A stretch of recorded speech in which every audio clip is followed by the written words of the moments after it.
है। आप सब जानते हैं कि 2017-18 से लेकर 2021 के बीच की इसमें सारे जो ऑडिट्स हैं वो उस समय के दौरान जो भी घटनाएं हुई हैं उसको इसमें चर्चा में आई है। लेकिन इसमें महत्वपूर्ण पहलू ये है कि महत्वपूर्ण पहलू विशेष रूप से भाजपा और उसके बड़े नेताओं और तत्कालीन उपराज्यपाल की भूमिका से जुड़े कुछ सवालात हैं जो नजरअंदाज इस रिपोर्ट में किए गए हैं।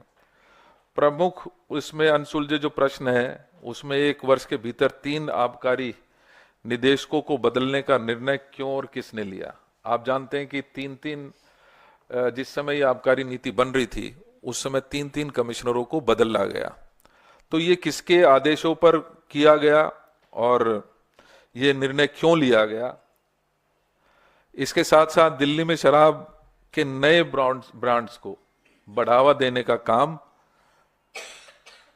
की जांच जरूरी है।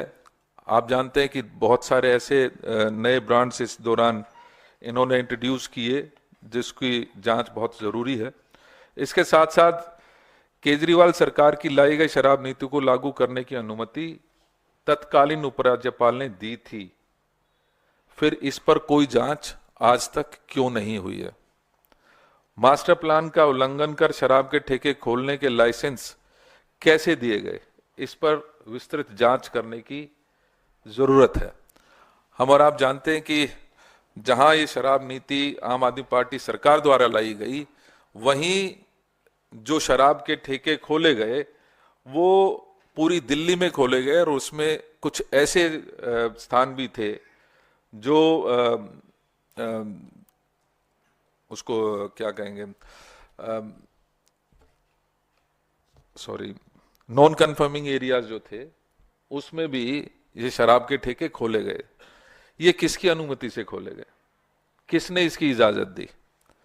हम और आप जानते हैं कि कॉरपोरेशन की इजाजत के बिना ये शराब के ठेके नहीं खोले जा सकते थे और तत्कालीन भारतीय जनता पार्टी का राज उस समय कॉरपोरेशन में होता था।